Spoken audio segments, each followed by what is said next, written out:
Good afternoon, dear ladies and gentlemen. I would like to warmly welcome you to the closing conference of our twinning project with the title Strengthening Capacity of the State Agency on Energy Efficiency and Energy Savings of Ukraine on the Development of Energy Production from Renewable Energy Sources, Production and Use of Alternative Fuels. Due to COVID-19, this conference takes place as virtual and not as a physical conference. For us, for me, this is a new experience, but I'm convinced that it will work quite well and in this purely electronic format.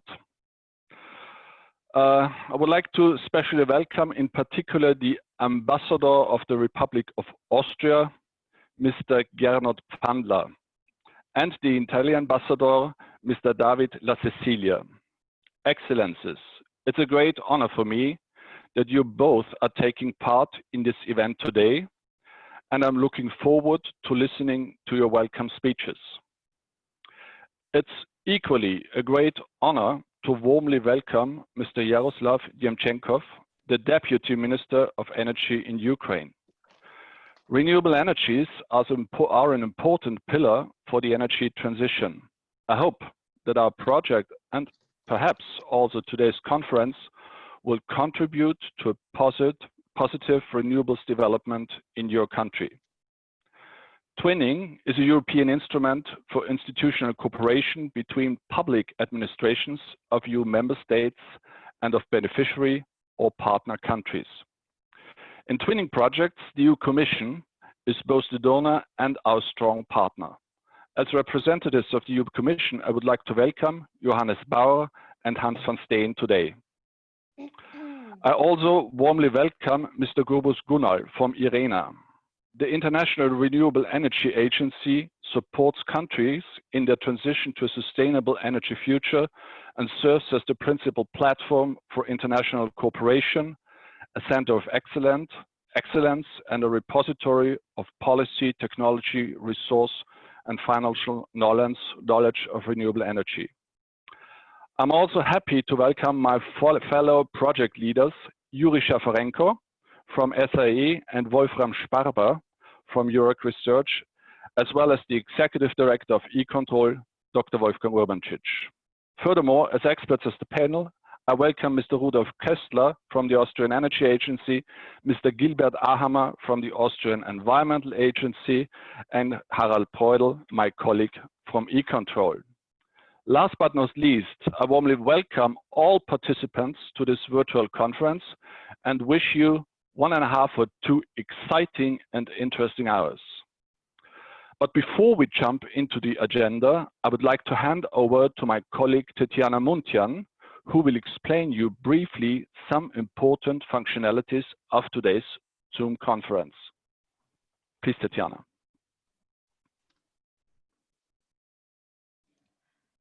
Good afternoon, dear guests. Can you hear me? Yes.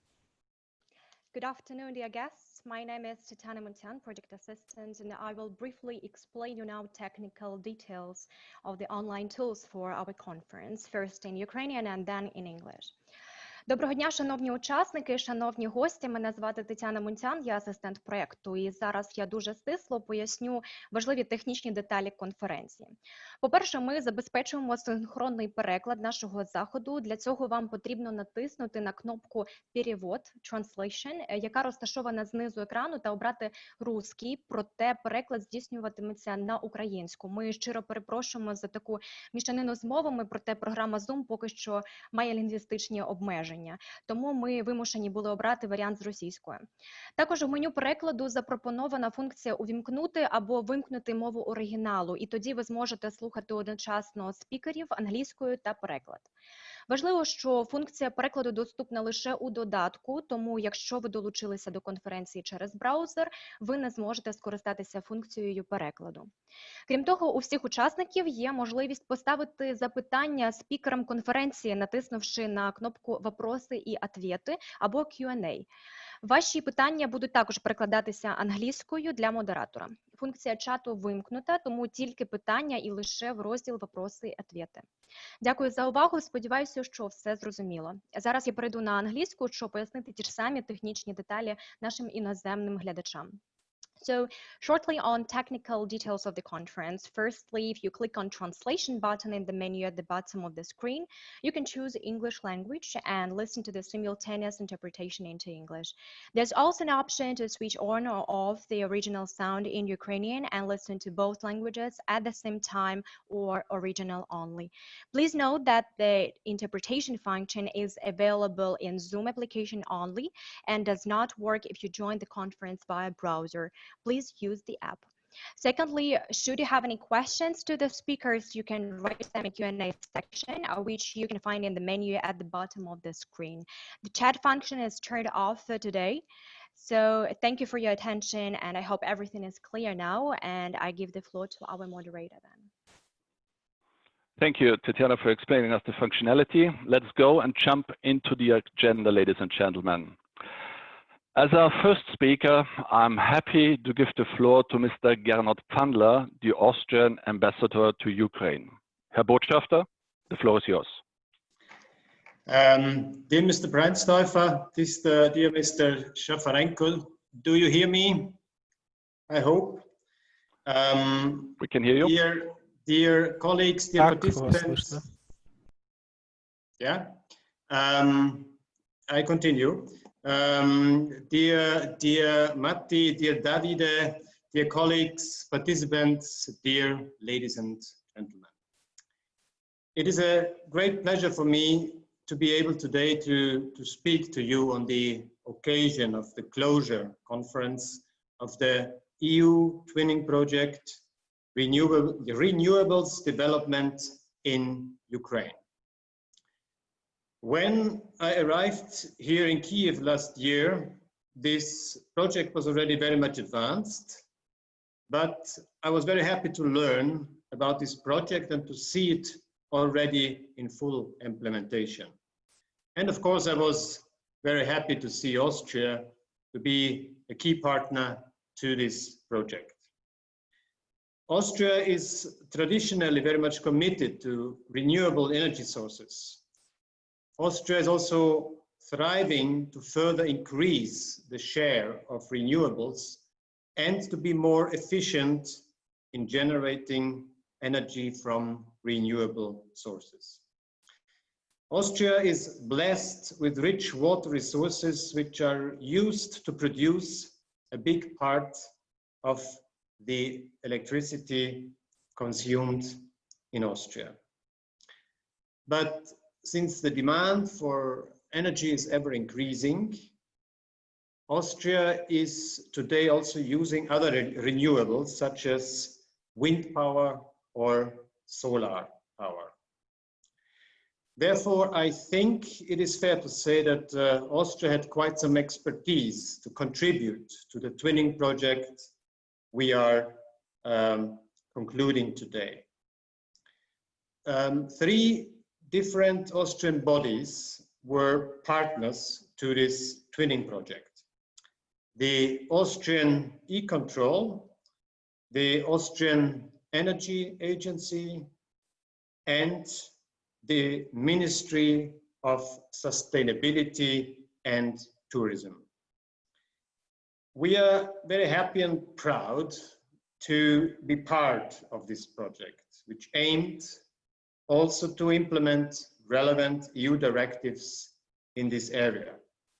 Thus, Ukraine and the EU come closer to each other also in the area of energy, in the area of renewable energy sources.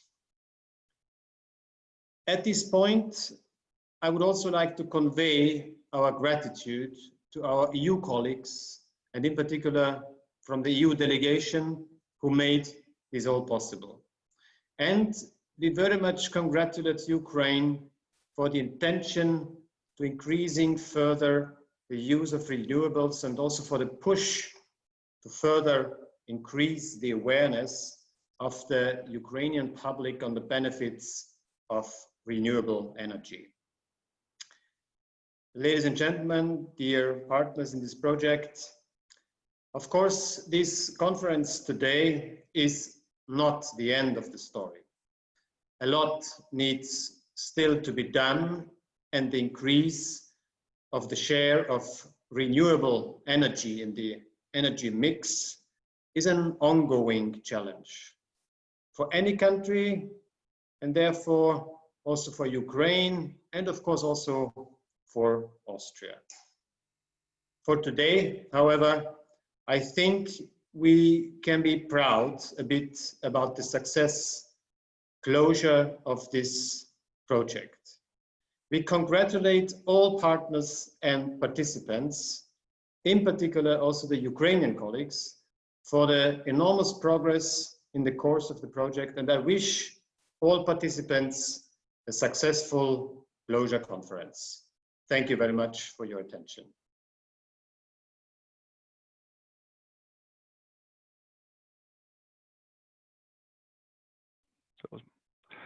Sehr geehrter Herr Botschafter Zandler, thank you very much for your kind words.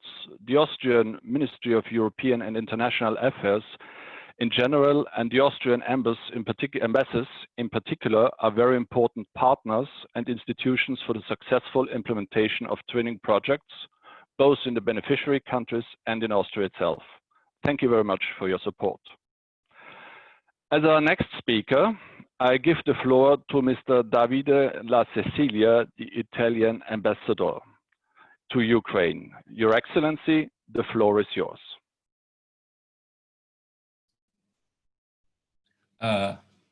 Good afternoon, ladies and gentlemen, colleagues. I also want to thank the organizer, to congratulate those who worked together during the last months, exchanging experiences and know-how in order to provide technical assistance to the Ukrainian partner in this very strategic field of renewable energy. I want just to mention the EURAC Research Center in Bolzano, Bozen, a region which I feel particularly close for personal reasons, participating in the twinning on the Italian side under the aegis of the Ministry of Environment and the Ministry of Foreign Affairs, and greet the head of its Institute for Renewable Energy, Mr. Schmerber. EURAC has been active in applied research for 26 years with a particular focus on renewables, and its remarkable activity has had an important impact on the territory, for example, in the field of domestic energy efficiency. It is clear that renewable energies represent our future, and the last 6 months have no doubt increased our awareness that they are both a necessity and an opportunity. The European investment policies, the budget discussions had already a very strong green orientation, and now the recovery plan which the European institutions are about to finance as a result of the sanitary emergency will put an even stronger emphasis, I believe, on the environment and the use of new energies. Italy has been working to ensure the largest possible use of tools in this direction, thus contributing to European objectives regarding energy and environment. To mention just one figure, among the main EU countries, Italy in 2018 recorded the highest values in terms of share covered by clean sources on the total of energy consumption, 17.8%. Of course, Italy's path towards sustainability beyond 2020 will follow the way set by the Energy Union strategy based on several dimensions, among which decarbonization, including renewables, energy efficiency, energy security, and a fully integrated energy market. We strongly believe in these ambitious goals we've set for ourselves, the European Green Deal, which aims to make Europe the first climate neutral continent by 2050, while boosting the capacity to compete of the European industry, and especially, as far as we are concerned, SMEs, which are the backbone of our economy. Of course, we would like also our friends from Ukraine to join us along this path, as they are working on a European track in many other respects. The aim of this twinning is therefore strategic insofar as to the Ukrainian interest in investing in the development of renewable energy sources, taking also into consideration the particularly favorable conditions for wind and power generation in certain areas of the country. And also strategic for the need for Ukraine to engage in the implementation of the European Green Deal. Due to these very favorable conditions, an important debate is open in this country with regard to renewables and particularly on how to build valid business models and public-private partnership, including incentives, a debate which we hope will be concluded in the direction of encouraging further foreign investments in this field. Finally, this is a further confirmation that twinnings are a great tool to enhance cooperation and getting plans, legislation, know-how, and peoples closer to each other. And I'm very happy about Italian participation in this project along with Austria and about the progress made in supporting the state agency on energy efficiency and energy saving of Ukraine. Thank you.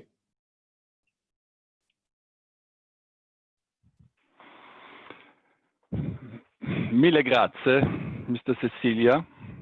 Thank you for your words. I'm glad that with Italy, we have a strong partner in this project.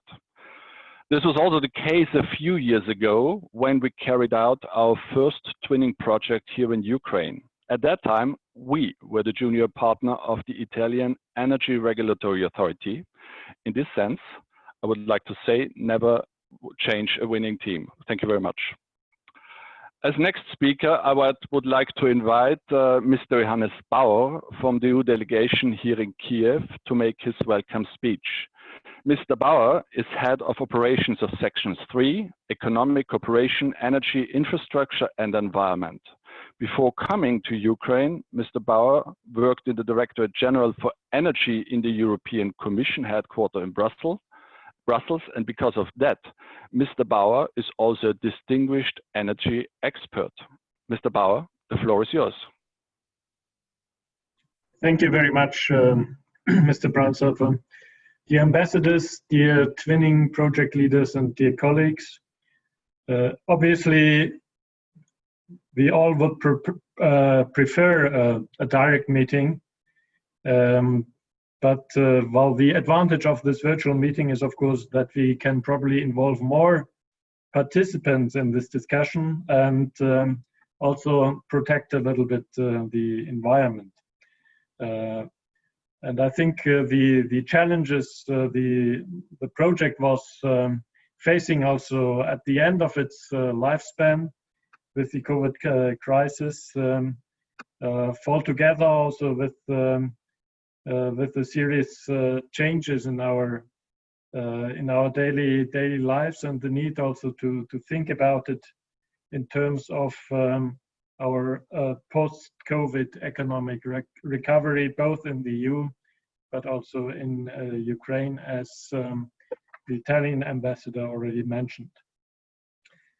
We trust that the COVID-19 recovery is the chance for governments and institutions also to show that they are capable of addressing these challenges by building more inclusive and resilient societies for the health and well-being of their citizens, but also to strengthen, in particular, energy investments, our economies in a sustainable way, and to address the social and environmental challenges during the recovery phase.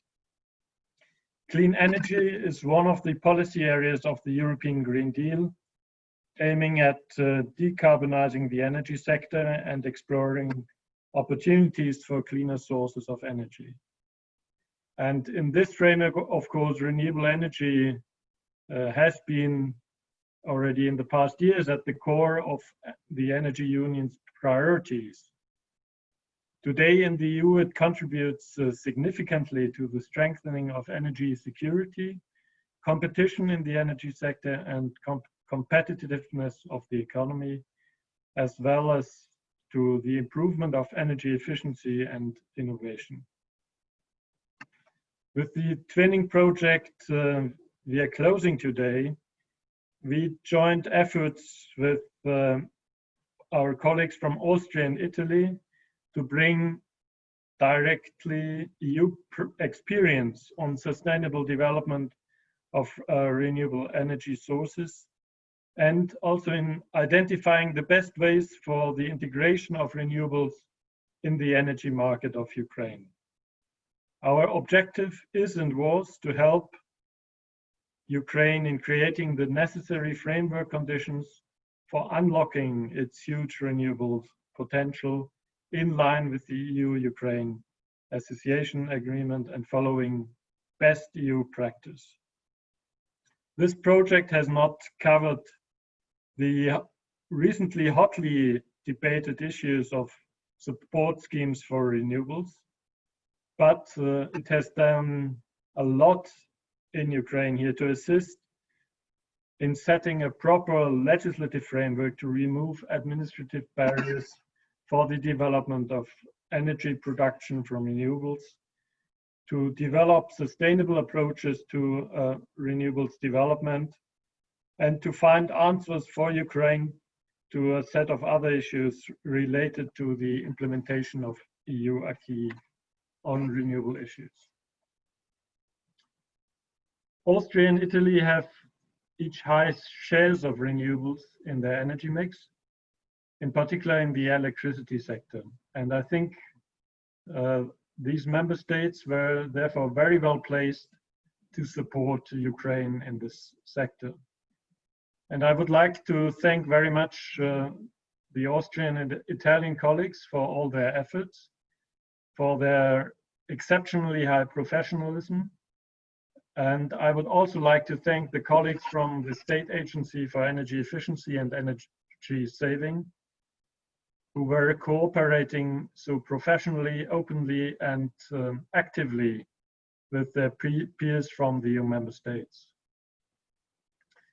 Further, renewables development should become a success story also in Ukraine, which of course depends on a few major decisions still to be made on the Ukrainian side, both at the level of authorities and its citizens. There's the need to find and to implement now a balanced solution in the ongoing discussions with the renewables investors in order not to harm also the investment climate in Ukraine. In parallel, also for the further development of renewables in the electricity sector, Ukraine should do further reforms in the electricity market and launch also the long-awaited restructuring of its state-owned coal sector. The governance of the electricity sector in Ukraine still needs a lot of support, input, and decisions from the government. Otherwise, there will be a very difficult situation in the electricity sector in Ukraine as we experience it now. On this note, I wish you all the best, and I hope to continue our successful cooperation like this one and like this project in particular has shown. And I think that many things have been done in the framework of this project as to develop a sound basis for the development of renewables in Ukraine. Thank you very much. Dear Mr. Bauer, thank you for your words. I'm looking forward to finalizing successfully our project with the support of you and of your team. As our first keynote speaker, I'm giving the floor in a couple of seconds to Mr. Gurbus Gonul from IRENA. At IRENA, he's Director for Country Engagement and Partnership. So if some are interested in and have questions to Mr. Gonul, please ask them now in the question and answer functionality as explained by Tatiana, because he will leave the conference a little bit earlier, and immediately after his presentation I will ask him this questions, and he will try to answer a few of them. So if you have questions, please write them into the question and answer box right now, and then we can answer it. And only through this you have the opportunity to ask this question, Mr. Gronul. So, but now, please, Mr. Gronul, the floor is yours. Please go ahead. Thank you very much, Detmar. Good afternoon, Excellencies, Ambassadors, ladies and gentlemen. It is really a great pleasure for me to take part in this very interesting event. Having been involved in a couple of tuning projects in the past, like 15-20 years ago, it has been quite a long time ago, but still the tuning programs are very much dear to my heart. And in that occasion, I would like to congratulate all tuning partners for successful conclusion of this program. At this occasion, I was asked to provide a snapshot of IRENA's perspective with respect to renewables development at the global scale. And in fact, I mean, my presentation will very much rely on our recently published flagship report, which is called Global Renewables Outlook. It was published back in April. And I will try to provide you some IRENA's perspective in terms of how we see energy transition is taking place and what are the prospects to 2050 regarding energy transformation, ongoing energy transformation at the global scale. This report comes at a time of great uncertainty, obviously. The COVID-19 pandemic is devastating people's lives, interrupting economies. The response must focus on saving lives, providing immediate support for livelihoods. But we must also start to rebuild our economies, and recovery measures must prioritize the establishment of a more resilient, sustainable global economy. Our report, Global Renewables Outlook report, outlines a pathway to this future. The report highlights the importance of aligning short-term recovery efforts with the medium and long-term objectives of the Paris Agreement, as well as the United Nations Sustainable Development Agenda. Before we go into the details of the report, I would like to briefly reflect on the energy transition trends in the past years. Renewable generation capacity increased by 176 gigawatt, which is a 7.4% increase compared to previous year. That's the number in 2019. And annual capacity additions from renewables are regularly outpacing those from conventional fuels. In 2019 only, 72% of new capacity additions was renewables. Renewables now account for 1/3 of global power capacity. Next slide, please.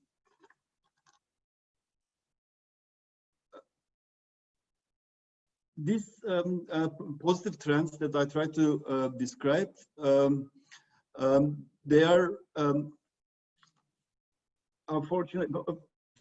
Before that, let me go through the business case for renewables, because much of this change that I have tried to describe in terms of capacity additions has been driven by strong business case of renewables. Our cost analysis shows that renewable technologies have become increasingly competitive with fossil fuels. Importantly, onshore wind and solar PV in many situations now will be less costly than fossil-based and nuclear power. Next slide, please. And these are the positive trends, but these are not enough to meet, unfortunately, Paris Agreement climate goals. Energy-related CO2 emissions have risen by 1% every year over the past decade. Our outlook presents several possible paths to reduce energy-related CO2 emissions by mid-century. Under IRENA's energy transformation path, CO2 emissions would be 70% less in 2050 compared to today, and keeping the temperature rise well below 2 degrees Celsius in line with the Paris Agreement. The outlook also considers an additional deeper carbonization scenario in which emissions could decrease to zero as early as 2050 or at the latest by 2060, consistent with the holding the line at 1.5 degrees Celsius. Next slide, please. The central element of both paths that I've described is acceleration of renewables and efficiency measures. The transformation path would cut energy-related CO2 emissions by 3.8% per year on average until 2050. Over half of the necessary reductions in emissions would come from renewable energy, both the power and also end-use sector use. And that will be followed by around 1/4 from energy efficiency. 2/3 of the global power supply would have to come from renewables by 2050. Overall, the renewables share in primary energy supply would need to rise from 14% in 2017 to around 65% in 2050. This would support the growing electrification of end use, which will be critical for decarbonization of transport, for example. Next slide, please. The ultimate global climate goal would be to reach zero emissions. Many countries and regions around the world have already announced plans for carbon neutrality by mid-century. This means that 2/3 of the remaining emissions decrease would have to come from so-called hard to decarbonize sectors, namely heavy industry, as well as aviation and shipping in the transport sector. IRENA's deeper decarbonization perspective looks at solutions for these sectors, ranging from green hydrogen and synthetic fuels, direct electrification, as in the case of e-vehicles, advanced biofuels, and carbon management. Next slide, please. Now the investments. When we look at the investment requirements, total energy system investment under the energy transformation path would have to reach $110 trillion by 2050. This is corresponding to over $3 trillion yearly investments till 2050. A deeper decarbonization would add another $20 trillion US, pushing total investment needs up to $130 trillion to reach full zero emissions. It is important to note that the current plans include over 95 trillion of investment in energy. Planned fossil fuel investments will have to be shifted towards renewables and energy efficiency and related system and technologies, as well as subsidies to fossil fuel must also be phased out. To help navigate these new investment waters and accelerate the shift of finance into climate-friendly technologies, IRENA is also working with partners like UNDP, Green Climate Fund, as well as Sustainable Energy for All, on the initiative called Climate Investment Platform. By addressing the key risks and barriers that hinder the scale-up of renewable investment, the platform will accelerate the low-carbon energy transition and promote sustainable growth.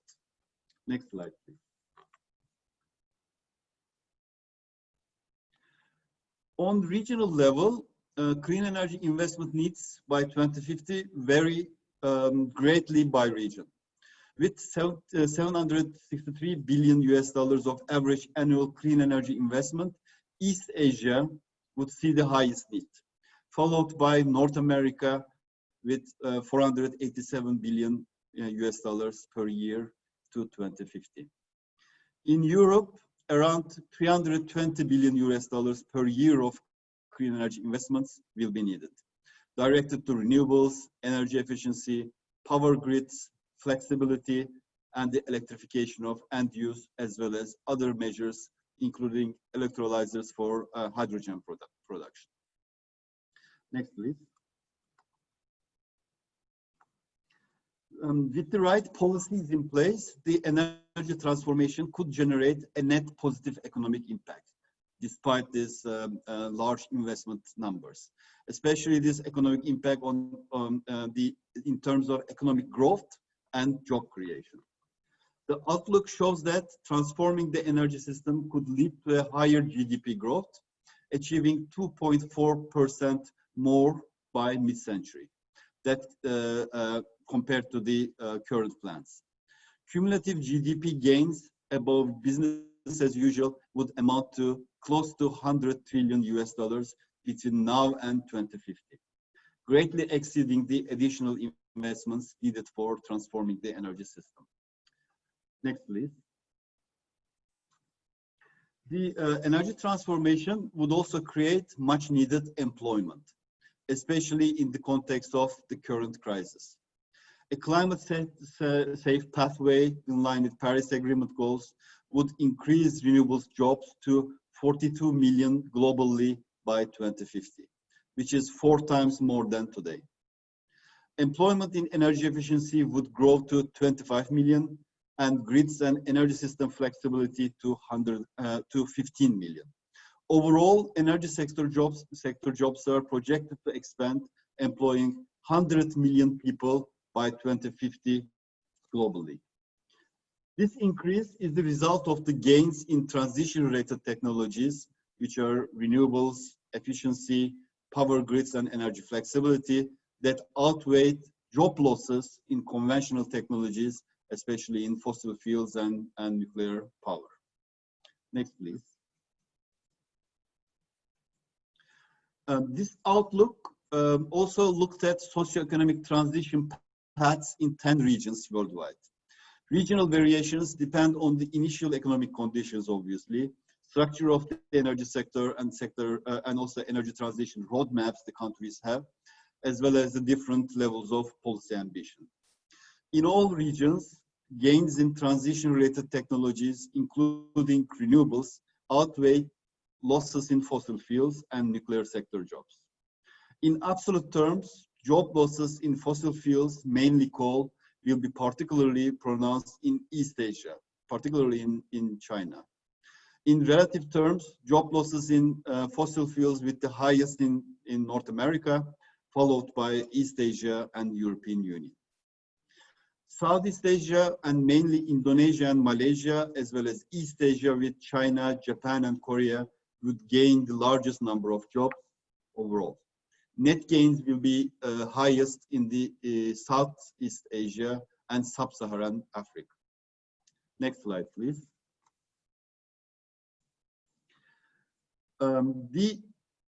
The decarbonization pathways outlined in this Outlook report shows that rapid transformative action is needed. The energy transition lies at the heart of interlinked concerns over social justice, economic inequality, and rapidly mounting climate threats. The current crisis has shown many vulnerabilities of the current system. Mobilizing massive resources in combination with increased public intervention to tackle pressing issues such as equity, justice, the sustainable use of resources, these are all very crucial. This also means support for workers and communities affected by economic restructuring and those still lack access to modern energy. The Outlook also highlights the need for comprehensive policy approach, one that tackles energy and climate goals hand in hand with socioeconomic challenges. The European Green Deal, to take an existing example, shows how energy investments could align with global climate goals. Next one, please. The energy transition cannot be solely technology-oriented, but relate to the socioeconomic structures on which it is built. A purely market-driven approach will not be adequate, either to respond to the current crisis or to mobilize longer-term investments. A comprehensive package will have to include a broad mix of policies and interventions to address fiscal policy, industrial policies that will enhance and appropriately leverage domestic economic capacities, labor interventions, along with educational and skill development policies and programs. And final slide, please. And ladies and gentlemen, the renewables-based energy transformation outlined in this outlook is multifaceted. It keeps the world on a climate-proof path. It is cost competitive, it drives economic growth and creates urgently needed jobs and creates overall welfare. By counting health and environmental externalities like air quality or saving of energy transformation would be 3 to 8 times higher than the costs. Importantly, it enables full energy access, delivers on energy security, and strengthens resilience. By accelerating renewables and making the energy transition an integral part of the wider recovery, governments have an opportunity now to foster a more prosperous, stable, and inclusive future. Thank you very much.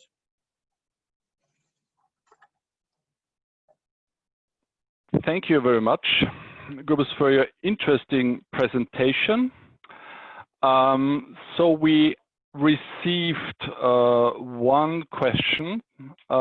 It is unfortunately in Ukraine language, which I cannot understand. So maybe we can come back to these questions once one of my colleagues has translated it for me and for Gubus into English, and then I can raise it. I think the presentation was very interesting and forward-looking, this outlook, and IRENA is a very important organization, and I wish you all success. I would finish with what Jean Monnet, one of the founders of the European Union, said: "Nothing is possible without man, but nothing lasts without institutions."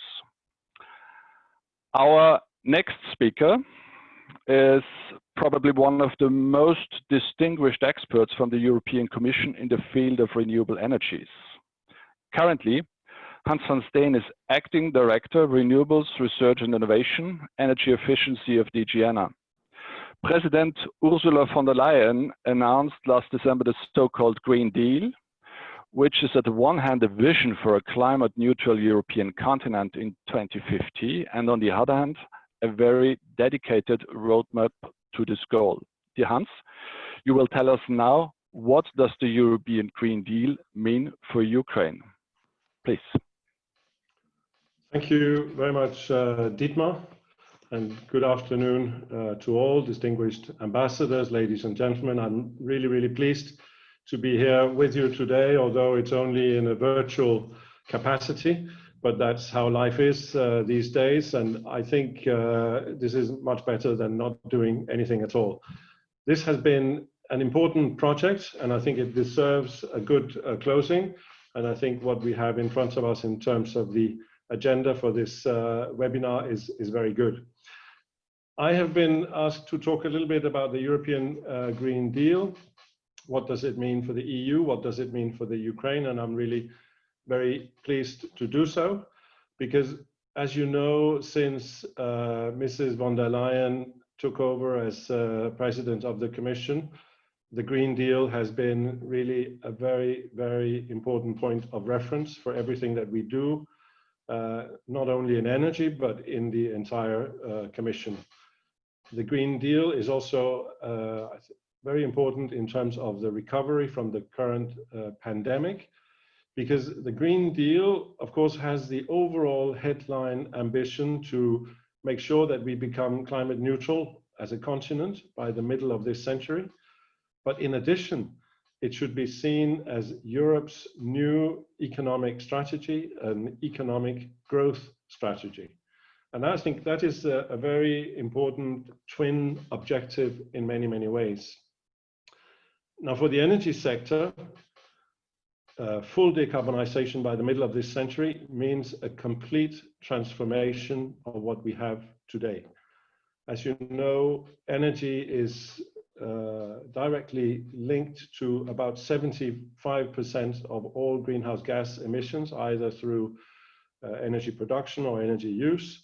And that means that if you want to eliminate all these emissions, obviously the energy sector has to be absolutely key.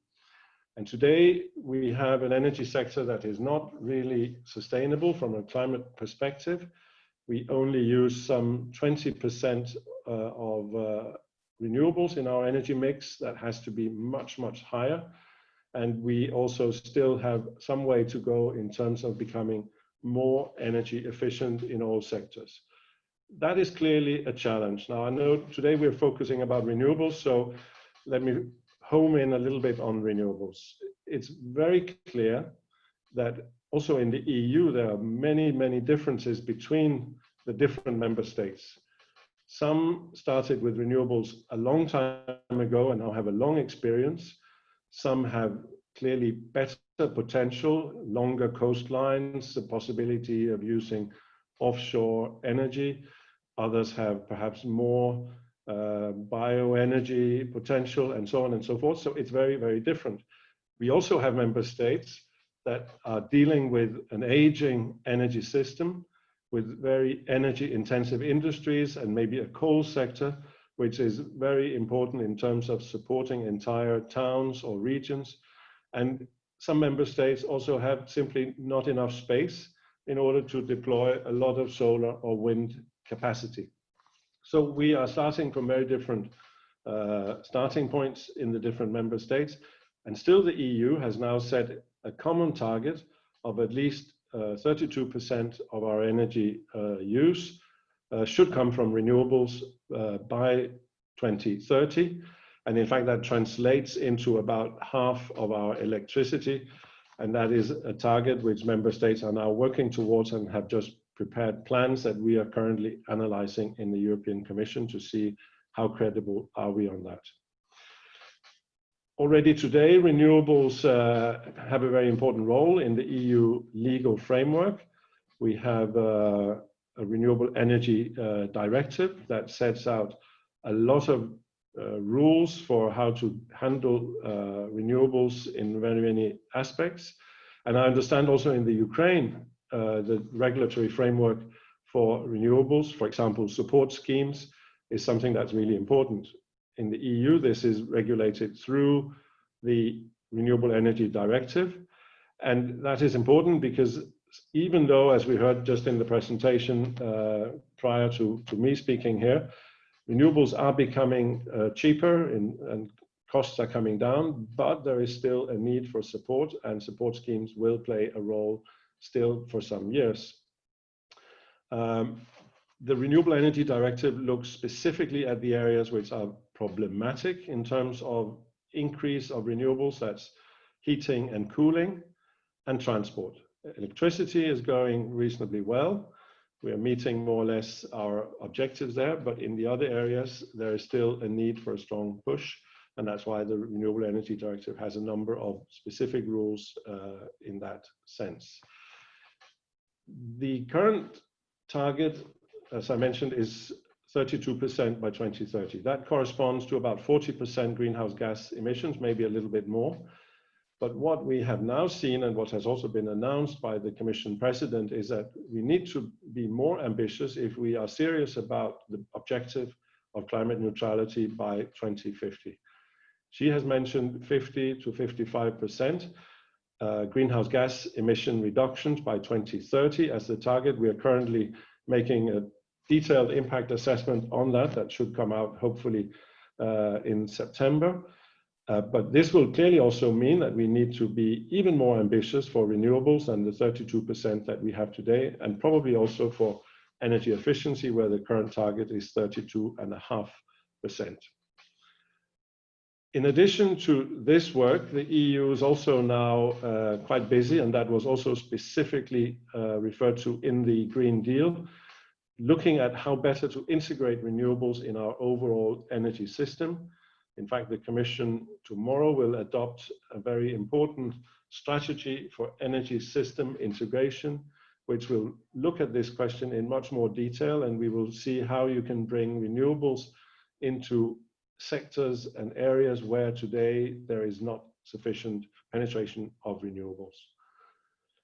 What does all this mean for Ukraine? I think the first thing to note is that the way we see it in the Commission and in Europe is that if we are to be effective in going through this transformation of our energy system, of our entire economy in reality towards carbon neutrality, this cannot be done unless the EU's immediate neighborhood, and that of course very much includes the Ukraine, is also taking action in this sense.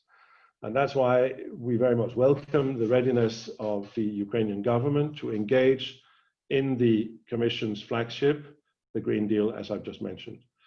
We understand that Ukraine is looking also at setting itself a target for climate neutrality, maybe a little bit later than in the EU. I heard the year 2070 mentioned.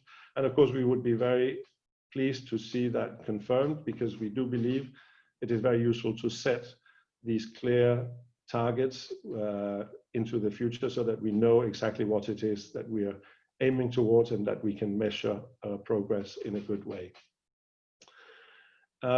As I said, we are now in a very special situation with the COVID-19 crisis. And as I said, it is also very important that this does not set us back in what we are trying to do in terms of energy transition. It's clear for us that economic recovery from the COVID crisis has to go hand in hand with dealing with the climate crisis and the reduction of greenhouse gas emissions. Those who say that now we have more important things to do, we cannot really afford to also look at the green transformation of our societies, we think that is a wrong response. We think that there's an enormous advantage now by moving forward, of course, along this double path of economic recovery and green transformation.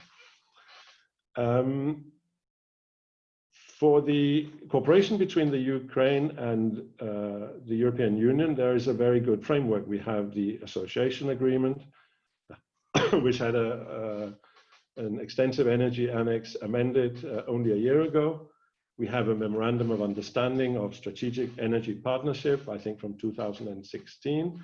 And then, of course, Ukraine is a member of the Energy Community Treaty, almost 10 years now, which is also aiming at legal alignment between the EU and the countries of the energy community. So with all that framework, we already have a very strong, shall we say, starting point for cooperating. And I think the project that we are discussing here today has demonstrated that the basis is there. And we now need to move forward. And of course, we need to achieve some of the objectives that we are setting for ourselves. We believe that in Ukraine, it is important to continue the reforms towards the creation of fully functioning and competitive electricity and gas markets, what we call the internal market in the EU. And we would like to see further approximation between Ukrainian law and what we call the EURAC, the legislation on the EU side. Secondly, on energy efficiency and renewables, we believe that there's a need to continue to promote this. There's clearly a very big potential in the Ukraine for both energy efficiency and renewables. And it's important that we move forward in parallel towards all of that. We believe for renewables on the regulatory side, the introduction of competitive auctions for public support of renewable electricity in order to increase predictability and efficiency of the support for this sector is essential. Surely we have seen in the EU that stability and predictability of market conditions is an absolute must if you want to increase the share of renewables in the energy mix in the economy. Of course, as also Johannes Bauer said, there are some difficult issues in the electricity market, financial problems that have to be solved. The cost of renewables represent only one part of the problem, and as we saw in the previous presentation from Gurbus, in fact, cost of renewables is rapidly coming down. So we think that Ukraine is in a unique position to make really progress in terms of increased share of renewables. We also believe that it's very important to move forward in what we call a fair transition. We need to make sure that everybody is taken along, what we call the just transition. For example, we have special initiatives for coal regions, and I'm aware that we have associated Ukraine to a lot of the activity that happens in this, and that I think is very important that that can continue, and that Ukrainian participants can still attend meetings, for example, of the coal regions in transition platform that has been created on the EU side. Let me perhaps try and conclude at this point. As I said, we do believe that cooperation with our strategic partners in the EU's immediate neighborhood is absolutely essential for the success of the European Green Deal. We need to work together on all of this, and I'm very happy that we are. We continue to be ready to strongly support the approach of the Ukrainian government to progress decarbonization of the Ukrainian economy, and we would be happy to continue to support also the synchronization of policies between Ukraine and EU in this sense, as set out in the Green Deal. I would like, on behalf of the European Commission and DG Energy in particular, to thank everybody which have been engaged in this project that we're closing today. I'm sure the EU continues to support Ukraine, and that this, combined with ambitions and engagement of the Ukrainian government and citizens, will help us succeed also in a true energy transition in the Ukraine. Thank you very much for listening to me, and I'm happy, of course, to respond to any questions that you may have. Thank you very much. Back to you, Dietmar. Thank you, Hans, for your interesting presentation. So now I have the translation of the question, but it was more a comment of one of the participants. He said, without financial incentives, nothing can be done. The simple step in this direction is making traditional energy carriers considerably more expensive. So I think Grubus left already the conference, so I will ask a question to you, Hans. You mentioned that renewable energy is becoming more cheaper and cheaper, which is a good development for the European targets, but also the conventional energy sources become cheaper and cheaper. And in my economics exercise, you remember that it's an equation of supply and demand.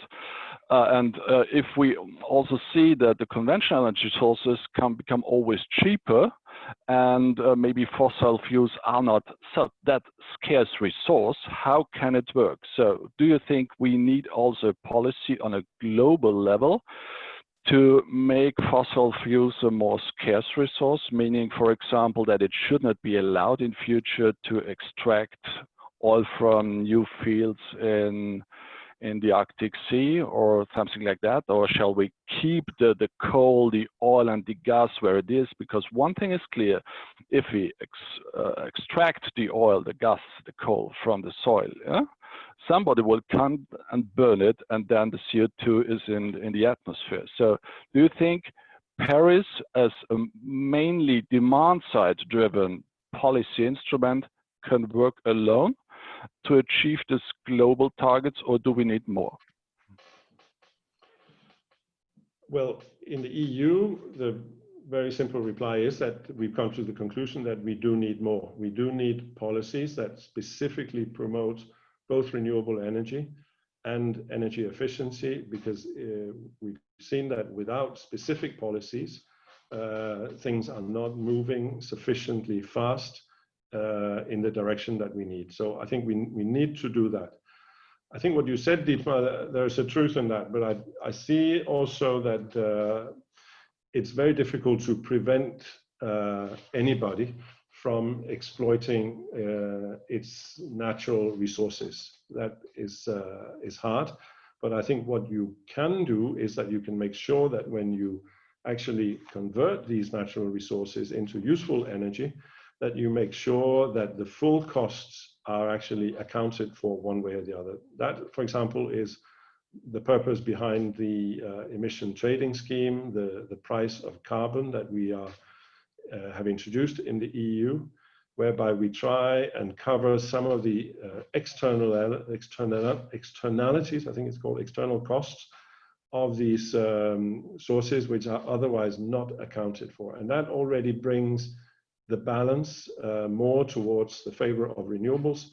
which also, as I said, with the fact that we have seen tremendous cost decrease, for example, in solar PV, but also in things like offshore wind in recent years, makes it very often the kind of most favorable investment to make in the energy sector these days, is to go for the renewables options.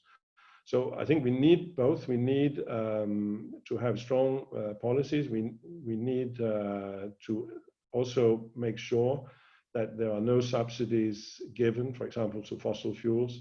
And I think that is a policy which is also pursued at a global level, for example, in G20. And I think also the IRENA has this as one of its main policies, to stop giving advantages in the sense of subsidies to fossil fuels. Thank you, Hans, for your answer. The Green Deal is probably the biggest project of the European Commission of the last decades, let's say. At least for me, from the energy point of view, it will be the biggest project. We all watch that. We all we're here in this conference, we will, the one or the other way, I'm sure, contribute to it, and we will see each other again, and it will be very, very interesting. So thank you very much for your time. It was very good to have you here. All the best success for the European Commission in the Green Deal and the transposition of the Green Deal. So now I would like to move to the next speaker. It's a great honor for me to give the floor now to Mr. Yaroslav Demčenkov, the Deputy Minister of Energy in Ukraine. He will speak about the role of renewables in Ukraine's energy transition. Mr. Demčenkov, please, the floor is yours. Good afternoon, Your Excellency, dear project leaders, team, colleagues. I will speak not just only about energy renewable development in Ukraine. On behalf of the Ministry of Energy of Ukraine, I am very pleased to welcome the participant of the event today. And thank you very much for this result-oriented project. Appreciate to be here today and to see your results, and for this very interesting discussion and information which was provided by speakers. And I hope that we will have more useful information during further discussion. I hope this event is not the end of such useful cooperation, even in this specific situation due to the COVID-19. EU countries and all the states across the globe are increasingly convinced that renewable energy, energy saving, and energy efficiency are key factors on the way towards sustainable development of countries and continents. Modern states are in need to ensure not only just access to energy services, but also their sustainability. They also have to constantly think about decarbonization, climate change, and other challenges. It is important that the European Green Deal focuses not only on the EU countries exclusively, but regards Ukraine as regards Europe as a whole, and the first climate neutral continent by 2050. And Ukraine, as one of the European countries, has to join the Green Deal. This process requires not only the reduction of carbon emission, but also the implementation of a sustainable economic development strategy and behavior changes.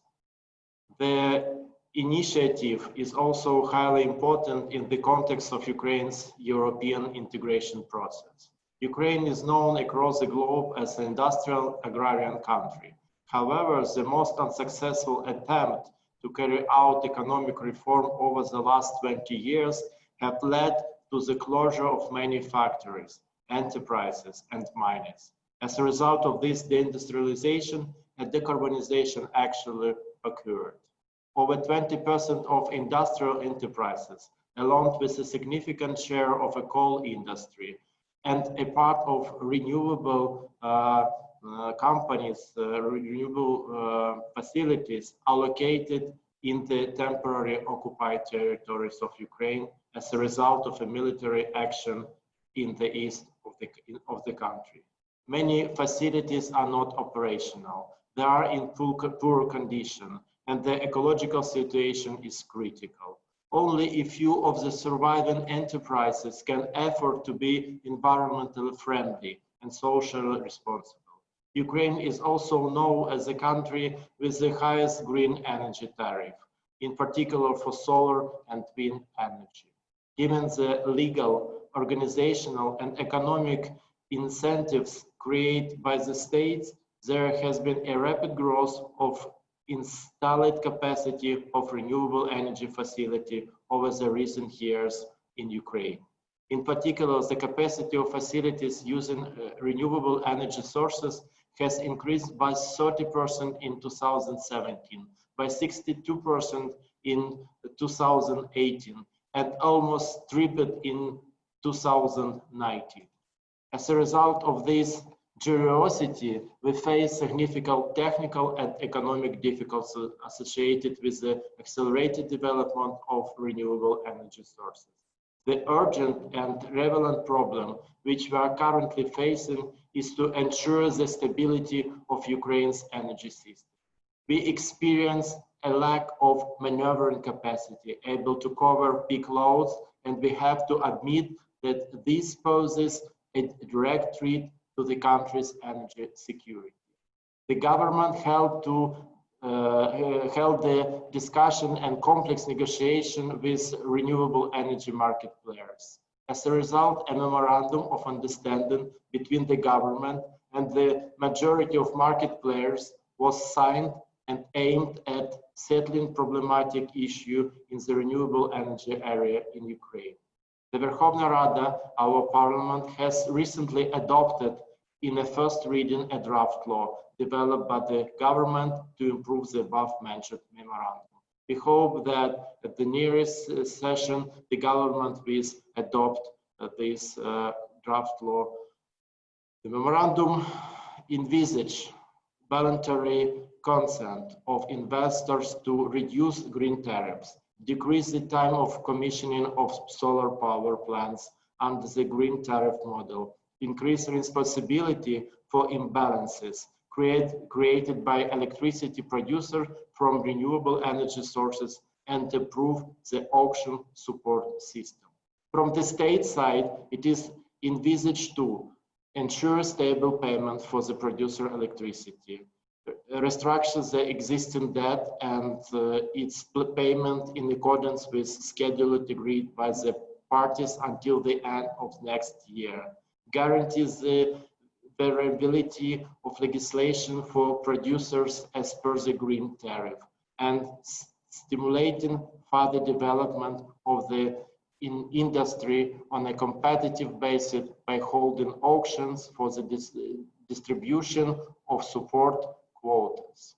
We also draw special attention to the development of bioenergy as one of the ways to replace natural gas, reduce import dependence, and strengthen country's economy. Given the country's agricultural status, there is a huge potential for bioenergy development.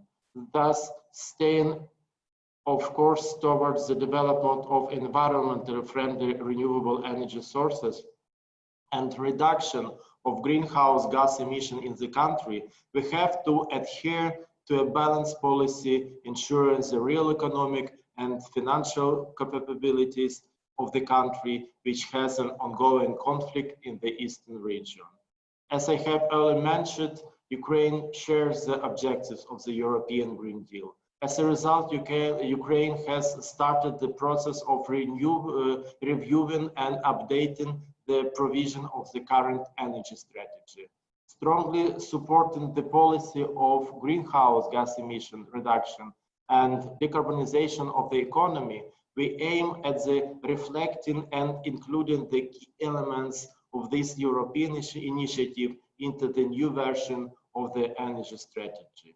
Summarizing the above-mentioned points, I would like to know that Ukraine is consistently improving its climate legislation and putting it into practice. Under the association agreement, Ukraine has already been implementing the 28th EU directive on the promotion of the use of energy from renewable sources. Ukraine implements new global instruments in the area of bioenergy development. We start to work on the preparation of the hydrogen concept. The country's leaders have to be rapidly providing their commitment to the principles of sustainable development, which is demonstrated by the measures taken by the government to improve the efficiency of energy consumption, preserve natural ecological systems, and combat climate change. An important task is to ensure long-term affordable financing to support the transition in all dimensions and the transfer the new effective technology. Ukraine is going through the difficult time, but we remain optimistic, and such twinning projects and our partnership with you add values and optimism. Thank you. Dear Mr. Demčenkov, thank you for your interesting words. For me, as a project leader, it's a great honor to serve here as a project leader in this project with the Ukrainian State Agency of Energy Efficiency, and I hope that what we're doing here is for the benefit of Ukrainian people and for the Ukrainian industry to gain welfare. If we contribute just a little bit to that, then it was successful and we did a good job. So I wish you and your country all the best in the transition to a more green and sustainable environment. Thank you very much. As next speaker, I would like to give the floor to Wolfgang Urbancic, the Executive Director of E-Control, and Wolfgang is also Vice President of CER, the Council of European Energy Regulators. And Wolfgang will speak about the challenges and benefits of the energy transition, a member state's perspective. Please, Wolfgang, go ahead.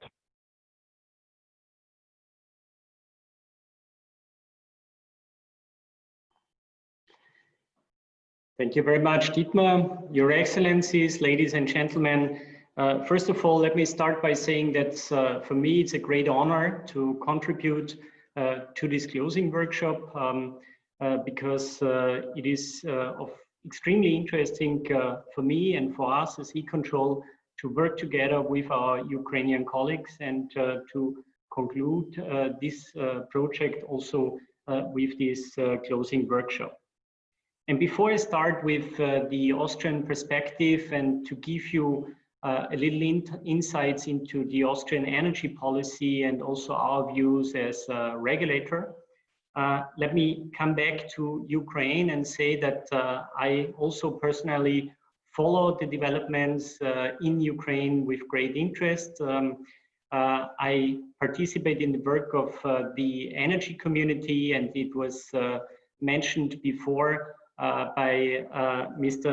Van Steen that Ukraine is also a contracting party of the energy community. And I see that within the framework of the energy community, Ukraine is doing an excellent job, not only in transposing the energy law related to renewable energy into Ukrainian law, but also to implement the acquis communautaire in other fields of energy. And I think when it comes to fair market conditions, I think this is also very important. And I would even say a precondition. Fair market conditions are a precondition also to meet the new targets of the Green Deal.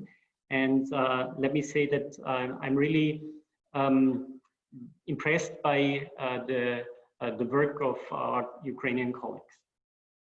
But let me now start with the Austrian perspective.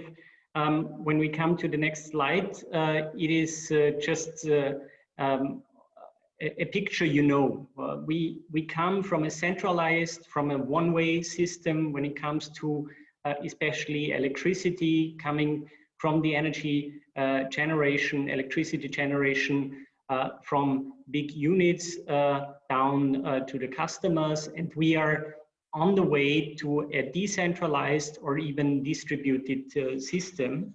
And this means, of course, that life has become more complicated than in the past. But of course, if you want to meet these targets, it is absolutely necessary to rechange, to rebuild our networks and change our system. And on the next slide, you can see what we understand under the notion of smart integration. Next slide, please.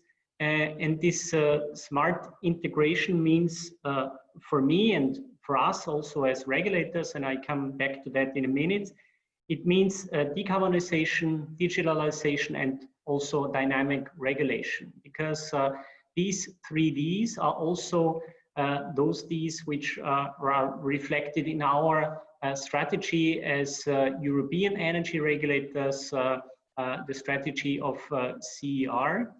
And this means in order to focus on this decarbonization issue, but as well as on digitalization and dynamic regulation, it means that we have to work on electrification, on even more electrification of the system. We need, and I come back to that at the end of my presentation, also to think about how to green the gas. So far we have carbonized gas, of course, and we have to find a way how to have a decarbonized gases and also liquid fuels. We have to have a best use of our resources, also waste resources, and we need the integration of decentralized energy flows. Maybe one word related to dynamic regulation. Dynamic regulation means, in our view as European energy regulators, that we have to find answers to new questions.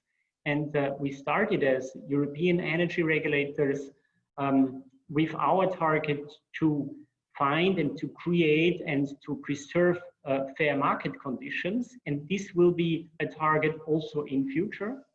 But together and as new goals all over the years, we also got the new objectives of this, well, now it's called Green Deal of renewable energy, and we have to bring these new targets together. And this means we as regulators have to think also in a different way. We are the enablers of the new world of the renewable energy targets as well. And on our next slide, you can see what do we need? We need pooling, we need aggregators, we need, and you know this of course from the clean energy package, new market participants such as renewable energy communities, but also citizen energy communities. What we also need is peer-to-peer rating. Somebody wants to give generated energy also to the next door neighbors. And coming back to the regulators, we need, of course, flexible tariffs, and we need also a flexible demand and demand response. This was, the framework was done by the Clean Energy Package. We have now new models which imply a future-oriented development of the energy markets, but what we also need is of course, a new competitive field. So I think the competition is a good way also to create these new developments and to support these new developments. But we also need answers to the question, what will be in the market, what will be done by the market, and what has to be regulated, and what is the role of the new market participants. And these are, some of these questions are still open. So what can be done by the market? What instruments are needed to support the new models? Of course, we need state aids in this field, but how can we bring these state aids in the most efficient way to the market participants so that they can also fulfill their role and also contribute to the new targets? And this is our daily question now as regulators as well. Now coming to Austria, which I have a slide on the next page. Coming to Austria, and it was already mentioned by our ambassador, Austria has a quite ambitious program. The cornerstone of the Austrian energy strategy is 100% renewable electricity by 2030.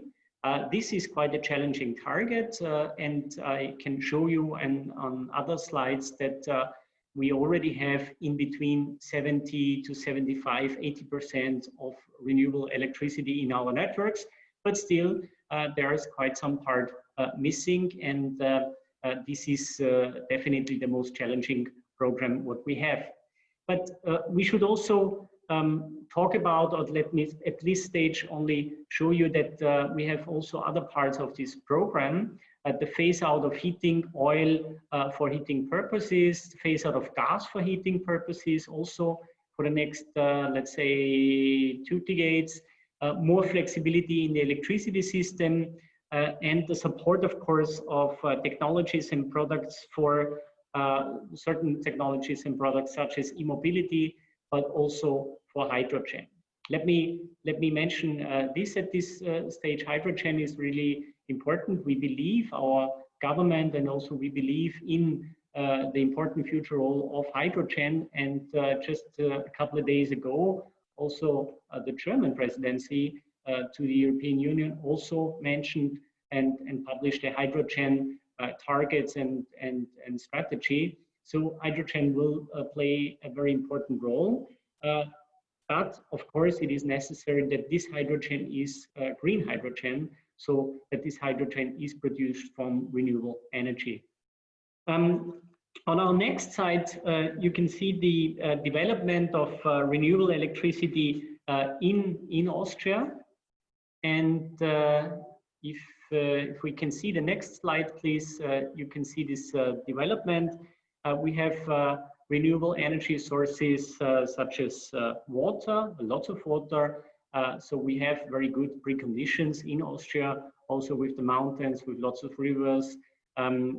We also have a pump storage system.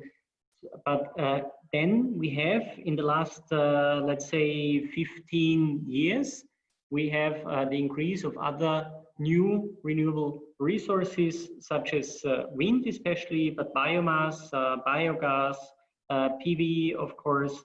And here you can see that we have quite a good share and an improvement of electricity from renewable energy resources in Austria. And this we can also see on our next slide, on the next page, because here you can see that Austria nearly has, maybe in the year 2019, maybe close to 80%. We're still calculating. Of course, this also is depending on how much water do we have. Is it a good water year, or do we have less water?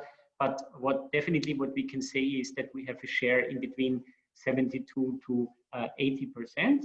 But as I said before, our target is 100% within the next 10 years. And this is why our government is currently working on a new Renewables Act. And this Renewables Act will be the basis for even more renewable energy. But in this future Renewables Act, and we are still waiting for the consultation procedure, and I'm sure it will be published in the next couple of weeks. On the next page, you can see what is also on what will be foreseen, at least in the government's program for renewable energy and for energy in general for the gas sector. Because as I said, we're not only talking about electricity, but also about gas. And I just mentioned before that there should be a phase out of fossil gas for heating by 2040, so not in general. We still will need gas in future for the next decades, such as also for the system stability of the electricity networks. But nevertheless, in some parts, such as the heating, district heating with gas, this will be changed in future. And we will define potentials of renewable gases, and there will be also a transformation path for renewable gases. What we have already done as a regulator is also a system, a brand new system for guarantees of origin for renewable gases, so that the customers can see that what they are buying is also renewable gas, or that there is a certain share of renewable gas.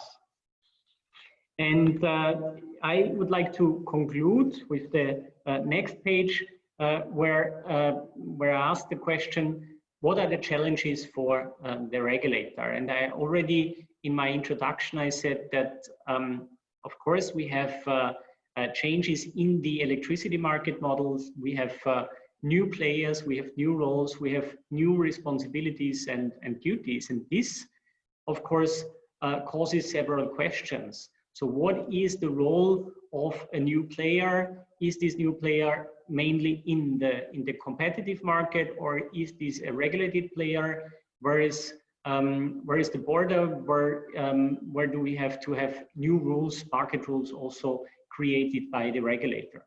What we definitely need in future is a new tariffication. So this is related to the regulated part, of course, because we will have a change in demand and change in peak loads over a day, and a more decentralized electricity generation, and therefore we have to also think about the tariffication of the network and the changes in the competitive framework with the new competitors. And I think the cooperation also between the specific regulator for energy together with the General Competition Authority will be very important in future.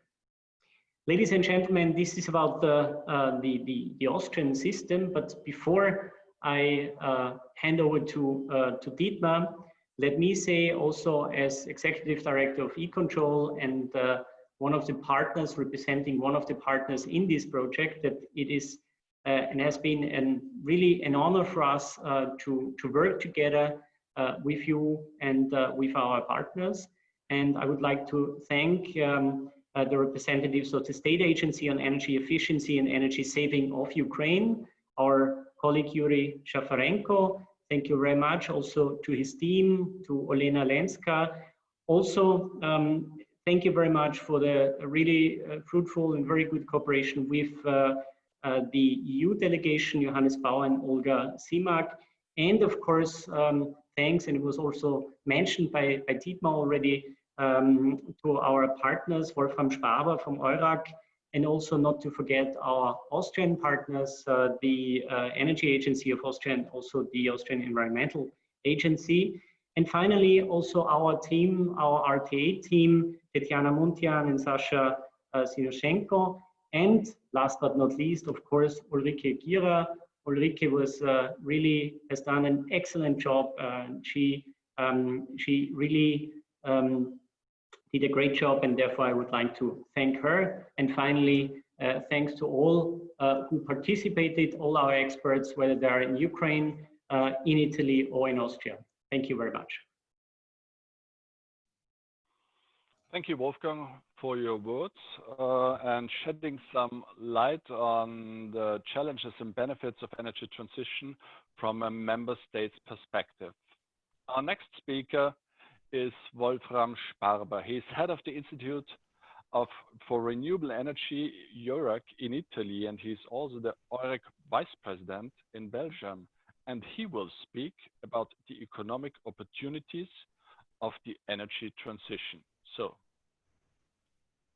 tell us more about that. We are curious.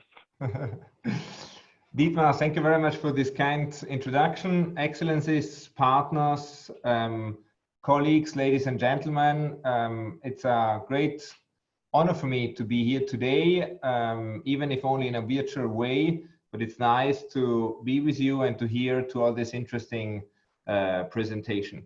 Before starting, I would really like to underline what my colleague Wolfgang Urbantisch has said. I really would like to thank all the partners in the project, thank the European Commission to make possible that this project happened, and thank the Ukrainian colleagues from SIE for the excellent cooperation, and our colleagues Ulrike Gira, who was as resident twinning advisor, but as well the collaborators which supported her in doing the daily job and communicating between the Austrian, the Italian partners and SE in order to make it possible to do all the work that we did.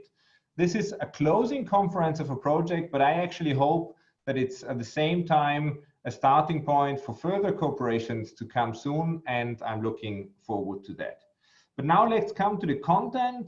I would like to talk about economic opportunities of energy transition, and please go forward to the next slide.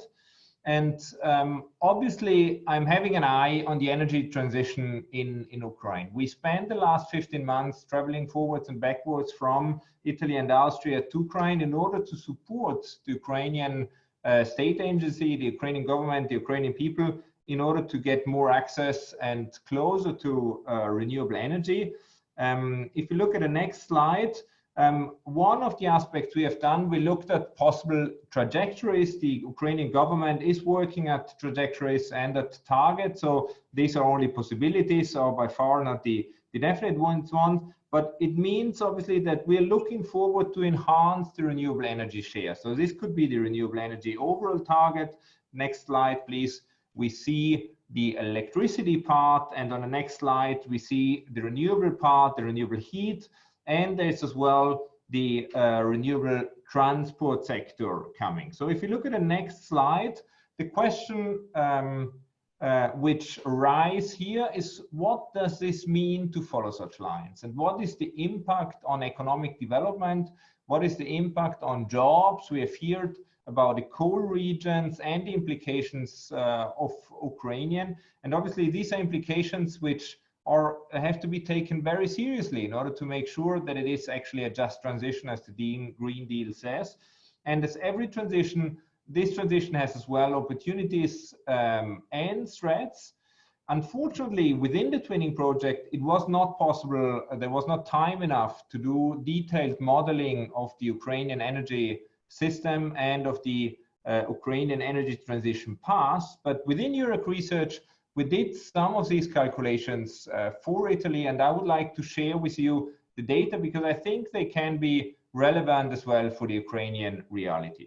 So if you look at the next slide, please, we see that Italy has done the same that Ukrainian is doing and has been working on a 2030 scenario. And if you look at the next slide, we see the overall target, so that in the Italian case is minus 40% emissions with respect to 1990, with over 50% of electricity zero. We hear the Austrian target, which is much more ambitious, but obviously as we're starting from a much higher level, we have by far not as much hydropower as Austrian has. And so Italy is trying to walk its line in the electricity, heat, and transport sector.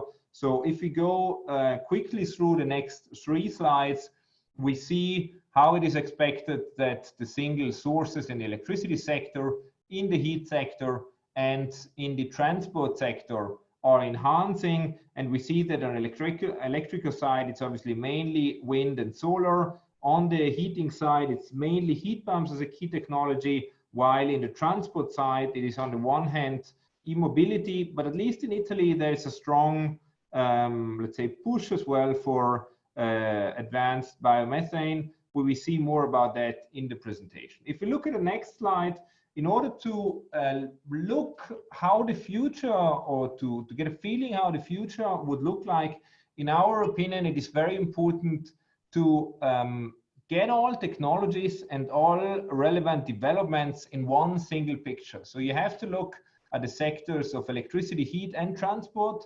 You have to look at the sector coupling, taking into account energy efficiency measures, its cost and its benefit, taking into account the transformation of the mobility sector, so mainly through e-mobility, looking at storage, looking at hydrogen, and all this look in an hourly time step in order to understand how really this system could look like. That means, if you have a look at the next slide, that you obviously need to understand the detailed profiles of electricity generation and of the demands in all single sectors.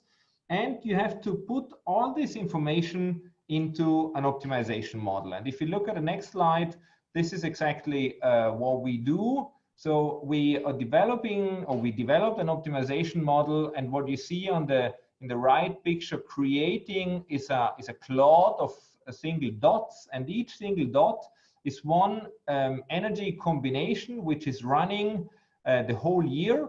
And this, what the graph shows is the total annual cost of this specific energy combination and the CO2 emissions which this energy system is emitting.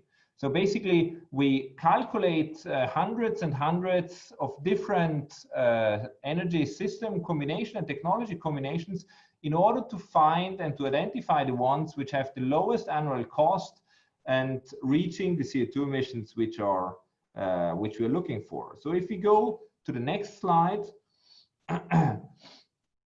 we see what basically the target of the Italian side is. Please go forward. And we see how the Italian, thank you for going forward, how the Italian system is basically moving from a baseline 2015. So you see the CO2 emissions between slightly below 350 megatons a year, and the targets, or the national integrated energy and climate target 2030 in the blue dot and the line. And what you see as well is that it is very close to optimum, but actually the targets which have been set by Italian government are, following our detailed modeling, not exactly on the optimum. And in our opinion, it should be possible to actually get an energy scenario which has the same cost as the one which is scheduled, but actually lowering the CO2 emissions by another 10%. And if we look at the next slide, you see just a summarizing table, what that means in the single technologies. And you see how in our model, basically, especially wind and PV is getting much more relevant growth or relevant numbers, getting up for PV capacity close to 90 gigawatt installed and wind capacity going to 50 gigawatt installed. And especially e-mobility is playing a very relevant role. In fact, in our model, we can see how e-mobility is entering the system and supporting the stability of the grid, supporting the possibility and let's say absorbing part of the fluctuation of the non-programmable renewable energies, and therefore as well as stationary batteries actually are going down. What does this mean? If you go to the next slide, we see just a picture of the electricity generation and how this is changing. If you can go forward, please. So what we see here in the three different scenarios, again, a week in summer on the left side and a week in winter on the right side. Obviously, it is clearly visible how in certain moments, especially in summer, the renewable part is coming much stronger into the mix. We see as well a slight change in the demand. This is mainly given by heat pumps for the heating sector and by e-mobility for the mobility sector. But, and if we go forward and look at the overall picture, we see on the one hand how the system is getting more and more efficient. So the overall final energy consumption is going down, while on the other hand, the single sectors are getting more renewable. And what Hans van Steen has shown is clearly visible as well in this scenario, that the part which is being pushed more towards renewables is actually the electricity sector. The electricity sector is slightly rising, while other consumptions are going down. And if we go to the next slide, we can have a look at the overall CO2 emission. On the one hand, this is the red dotted line, and you see how the overall CO2 emission from the baseline is really going down by another 30%. So from -20, which we are in 2050, we are going to -50 towards 2030. And how the cost structure is changing. In fact, the overall cost of this new energy system is slightly higher, about 5% higher than the annual cost structure. And we're looking here on the fuel side, but as well on the amortization side of the investments.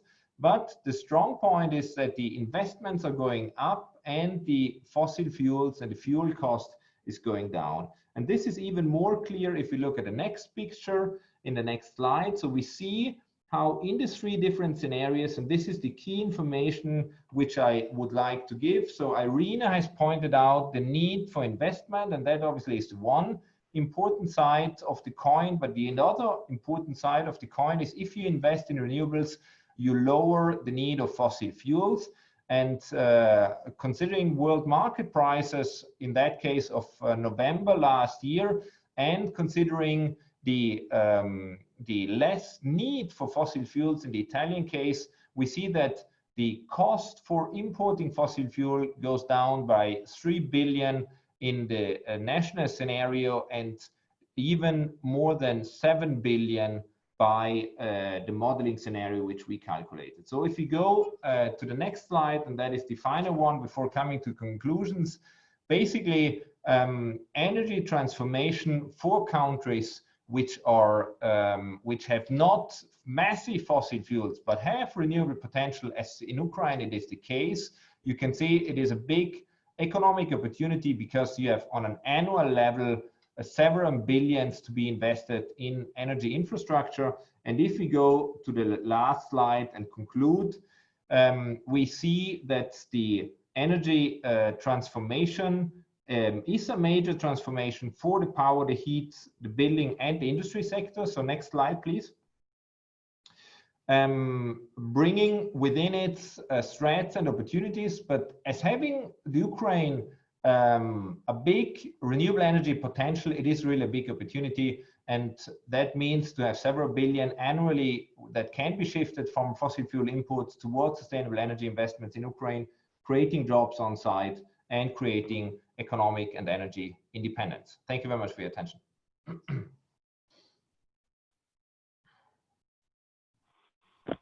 So thank you, Wolfram, for your words. Would like to once again say that it was for me a very positive experience to have you on board. You know that the twinning instrument is usually a concept, an instrument for public administrations, but with you we had a body coming from the research area. We had a body in our project, and it worked quite well. Many different hats, many different views delivered better results. So thank you very much for your presentation and for the work from you and your experts. Thank you very much to you.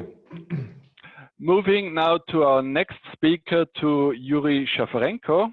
He is our beneficiary partner project leader, and he's also been recently appointed as deputy head of the State Agency of Energy Efficiency and Energy Savings of Ukraine. So congratulations for that appointment. Yuri, you will speak about your views as a project leader on the project. So please go ahead, the floor is yours. Дуже вам вдячний, пане Дітмару. Ну, від себе особисто, а також від виконуючої обов'язки голови Держенергоефективності хочу подякувати, по-перше, проєкту Твінінг. Для мене велика честь, насправді, приймати участь в цьому проєкті і бути іще й з української сторони лідером цього проєкту. Хочеться також подякувати за слова підтримки послів, які вже, скажімо, висловили свою позицію. Щодо самого проєкту, то насправді ми відчули, Україна і, зокрема, Держенергоефективності, таку потужну підтримку наших європейських колег. Також хочеться підкреслити професіоналізм експертів, які були залучені в допомозі в Україні саме в розвитку відновлюваних джерел енергії. І Україна зараз знаходиться, скажімо так, на етапі цієї розвитку, і якраз саме європейська допомога таких потужних країн, як Італія, як Австрія, вони дадуть можливість набрати Україні певних оборотів, які дадуть в подальшому виконання всіх поставлених цілей і наших задач. Ми чітко впевнені, що майбутнє як всього світу, так і в Україні за відновленою енергетикою. Розуміємо, є певні і шляхи на розвитку цієї галузі, є бар'єри певні, але саме завдяки вашому професіоналізму, завдяки уже вашому досвіду, оскільки ваші країни мають уже такий потужний досвід і таку левову частку відновлених джерел енергії в енергетичному балансі, так ось ваші поради, ваші, скажімо так, настанови дають можливість України бути кращою, приймати правильні рішення, імплементувати ваше законодавство в наше законодавство і таким чином ставати поруч з вами і рухатись в напрямку декарбонізації економіки і в напрямку зменшення викидів СО2. Крім того, ви знаєте, що Україна стала членом міжнародного потужного агентства IRENA. Представник цього агентства сьогодні виступав з дуже цікавою презентацією. З дозволу представникам ми цю презентацію також поширимо, оскільки ми розуміємо, що інформованість нашого населення і взагалі людей – це є така також дуже важлива місія, яка говорить про те, що ця енергія є важливою, ця енергія є необхідною, ця енергія є корисною і ця енергія має лише позитивні наслідки. Ну, дуже довго не буду, оскільки я бачу, що ми вже виходимо трошки за рамки нашої конференції. Хочеться насправді подякувати і всім, і українській стороні, і безпосередньо мається на увазі українській стороні, це Європейській комісії, яка тут працює в Україні, які нам з першого дня надавали підтримку, консультації, ми періодично зверталися, і всі питання, які в нас виникали, ми на всі отримували чітку відповідь. Ну і вам особисто, Дітмар, теж я дуже вдячний за те, що ви як колега і лідер зі сторони Італії давали нам, зі сторони Австрії, вибачаюсь, давали нам таку важливу підтримку і в реалізації цього проєкту. За 1,5 роки цього проєкту ми вже, скажімо так, стали більш ріднішими. Я надію, що ситуація в світі покращиться, і ми в будь-якому випадку будемо ще в подальшому співпрацювати з вами і спілкуватися, і обмінюватися досвідом. Але я все-таки думаю, що коли ситуація покращиться, ми знову зможемо зустрітися і вже в такій більш тісній обстановці ще раз, скажімо так, згадати про те, що було зроблено, про те, що ми маємо ще зробити.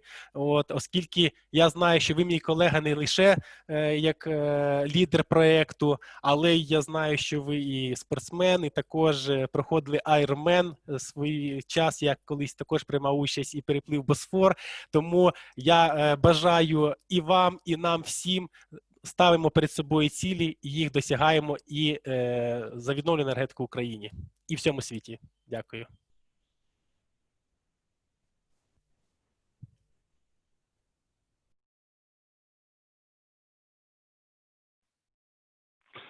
Thank you, Yuri, for your kind words. Indeed, achieving the renewables targets and the energy transition is much a bigger event and challenge that a triathlon, yeah, believing, but we work hard also in doing that. And also, as in the sports, in the daily work, preparation, a good preparation, and then the implementation and training is of great importance to achieve the targets.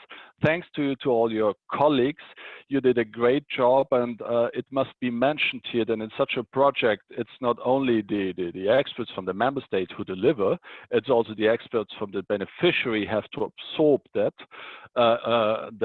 knowledge and that training and all the missions, and in addition to that daily work. So you and your colleagues have done a great job, and wish you all a great success in your future work. Thank you very much, Yuri. So let's proceed in our agenda, and I would like to give the floor now to my colleague Harald Preudel, who is leader of component 1 of this project, legislative harmonization and streamlining in the renewables sector. Harald, please go ahead. Hello, everybody. I hope all of you are healthy and safe. And I have the honor to present you now the results of component 1 of our joint twinning project. And I will give you a short overview about what we have done over the last months and how we achieved the necessary results which we agreed before we started the project. What you can see on my first slide is these were the topics of our component 1. The component 1 was dedicated to the Renewable Directive, which was issued in the year 2009. So we are not discussing about the new Renewable Directive, which was issued in 2018. And the target of the component was to compare the situation in Ukraine with the requirements from the directive, and what has been implemented so far, and what has to be done in the future. What you can see is that we have specific topics. The first activity was a more general activity, so it was some sort of gap analysis to figure out what is the legislative basis so far in Ukraine and what are the gaps compared to the requirements from the directive. The second activity was dedicated to international cooperation, representing Article 6 to 13 of the directive. And then one major issue of the component 1 was the discussion about the guarantees of origin. And the second major topic of the component was represented by the biofuels discussion. And furthermore, we had an activity that was dedicated to the reporting issues and was somehow an overlapping topic to the component 2 of the project. What you can see in the next slide is how we proceed in the different activities in component 1. It was more or less a general approach. First of all, we did some sort of screening of the existing legislation in Ukraine. Then we compared the existing legislation with the requirements of the European framework. Then we did presentations and workshops and discussed European best practice examples. And at the end of each activity, we tried to derive recommendations and proposals for the Ukraine legislation, what can be done in the future, what can be improved, and how the acts can be developed, that they getting closer to the European requirements, which are defined in the directive. We had several highlights in our component. I think most important highlights were represented by public workshops, where we used experts from the beneficiary country and from Europe to discuss several issues about the renewable directive.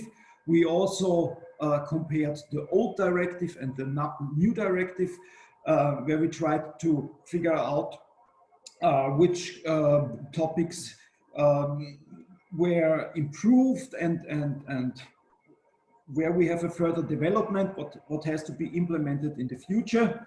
And within these workshops, we tried to summarize the major problems in Ukraine, and based on these findings, we derived our recommendations and results of the component.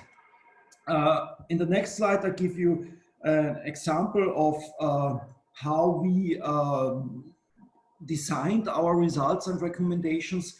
So first of all, you can see again the topics of each of the component. Then we evaluated how these topics are implemented on a European level, and then we compared this situation with the situation in Ukraine and derived our recommendations.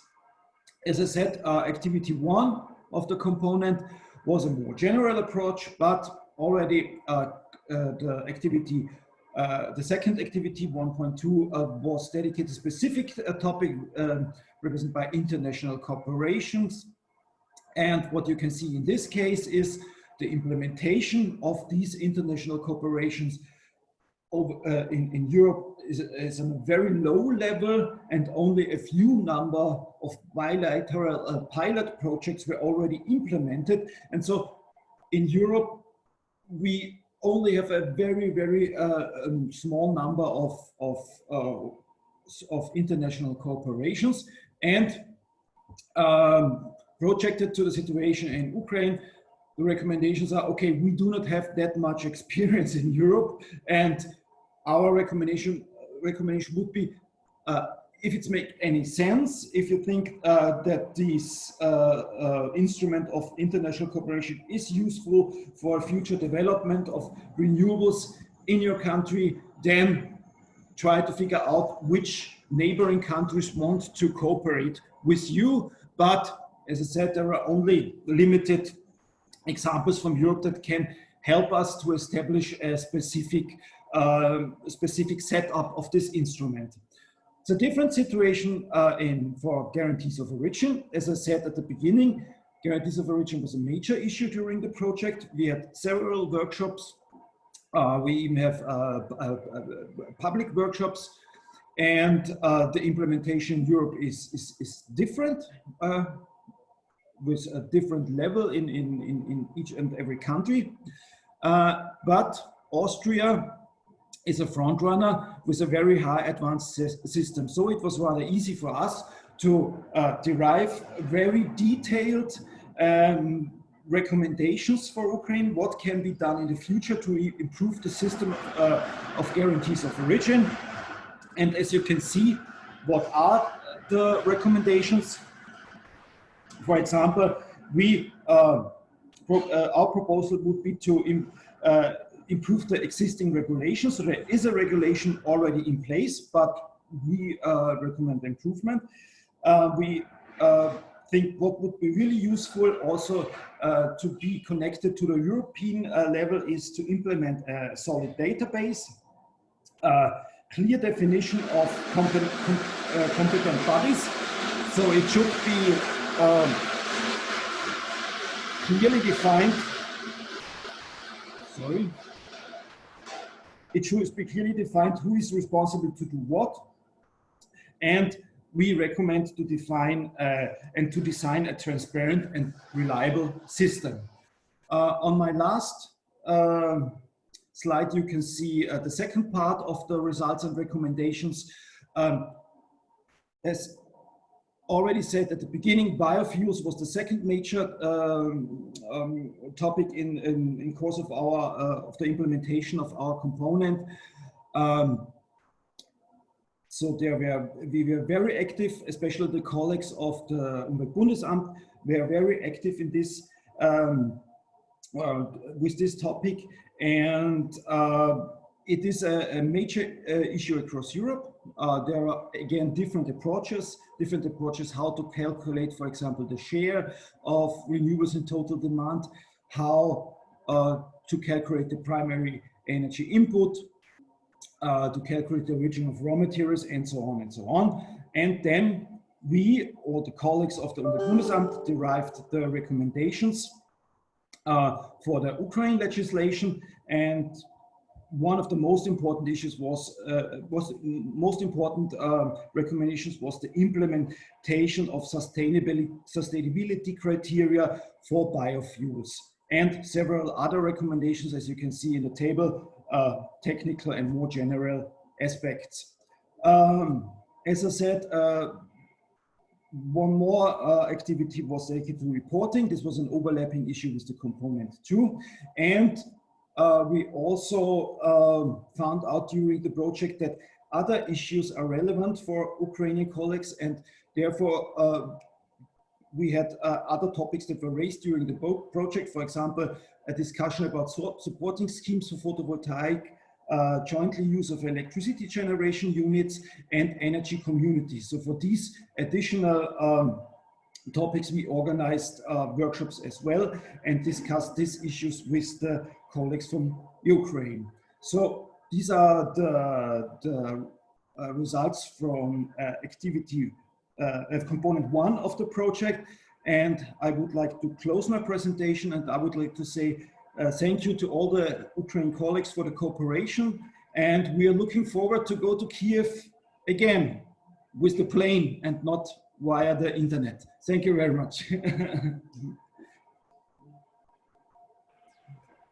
Thank you, Harald, for your work. Thank you to you and the team. Good work, well done. Thank you very much. The next speaker is Rudolf Köstler from the Energy Agency. The Energy Agency led the component on the implementation of the renewable action plans, I think within the project, the biggest component. And Rudolf was one of the key experts there. So Rudolf, please go ahead, the floor is yours.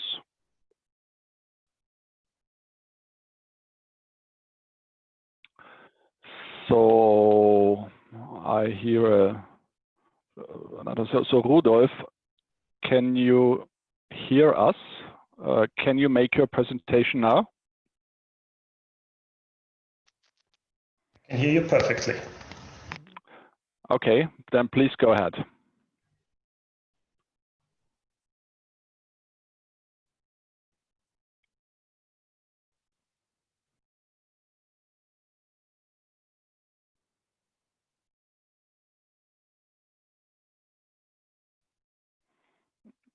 Rudolf, I cannot hear you. Maybe there is a technical problem.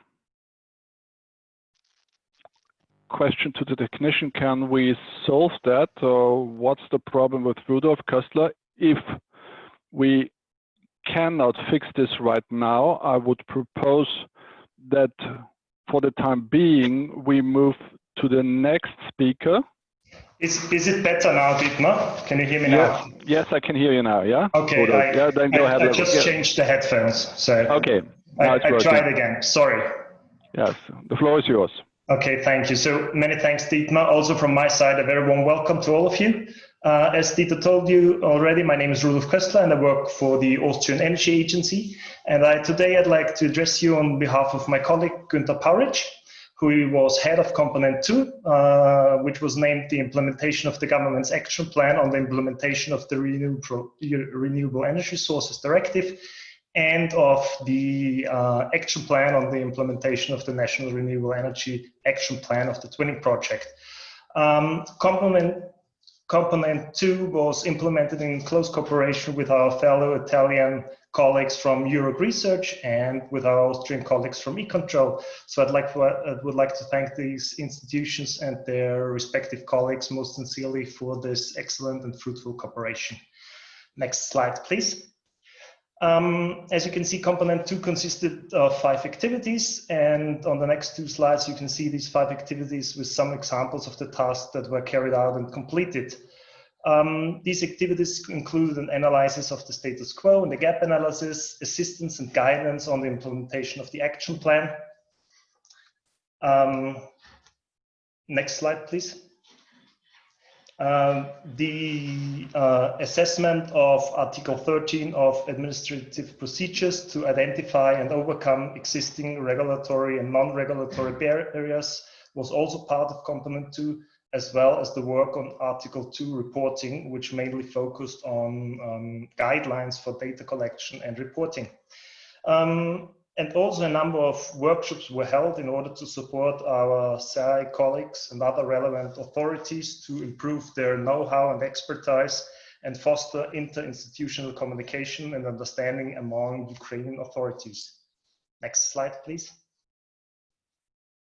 On this slide, you can find some exemplary list of workshops that have been organized and conducted.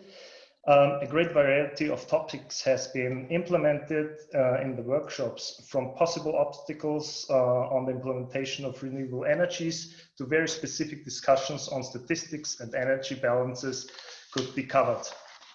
Next slide, please. Each report and concept also contains numerous recommendations, which you can find in detail in each and every individual document. Some of the recommendations are listed as examples on this slide. For example, we consider it important that the predictability of legal decisions and the stability of framework conditions are essential for the investment climate in the renewable energy sector. Deficiencies in these topics can be significant barriers to the development of renewables. We also highly recommend to refrain from retroactive changes in the existing incentive system to avoid severe disadvantages for Ukraine. The development of measures and strategies for the increased use of renewable energy sources and the reduction of greenhouse gas emission needs to be transparent and comprehensive information about the developments in all sectors of the energy system. Especially for the impact assessment of future strategies and plans in the energy sector, quantified long-term energy and emission scenarios based on energy models are very, very important. Therefore, we would like to see an increase of efforts for building national Ukrainian capacities in these fields to reduce the dependency from foreign technical assistance in the mid and long term in Ukraine. Next slide, please. Finally, I would like to take the opportunity to thank our partners E-Control, EURAC Research and the Austrian Environment Agency for the outstanding cooperation throughout the project. Also, big thank you to you, E-Control and Dietmar, for the professional and impeccable project management. Special thanks also goes to Sai and our fellow colleagues there who worked with us very professionally in the project. We know that it hasn't been always easy to work with us in addition to your daily business and your daily workflow. Nevertheless, let me assure you that we all enjoyed working with you and gained valuable experiences, insights, and friends. And last, but definitely not least, a big thank you to Uli, Tetiana, and Sasha. Your dedication and commitment to the project were exemplary and inspiring for all of us. It was an absolute honor and privilege to work with you. Thank you very much, and I'm handing back to Dieter. Thank you, Rudolf. Thank you for your work. Thank you for the work of your team, of the Energy Agency. It was a pleasure to work with such a professional team with such distinguished experts. Thank you very much. Good work, well done. Finally, I give the word to Mr. Gilbert Ahammer from the Austrian Environmental Agency. The Austrian Environmental Agency, I think they delivered or implemented about 100 twinning projects. So they are the twinning expert in Austria, and Gilbert Ahammer is one of their key experts. So Gilbert, please go ahead. The floor is yours. Thank you very much. Yeah, thank you very much, ladies and gentlemen. It was really a pleasure to be with all of you in Kiev, Ukraine, especially with our Ukrainian colleagues.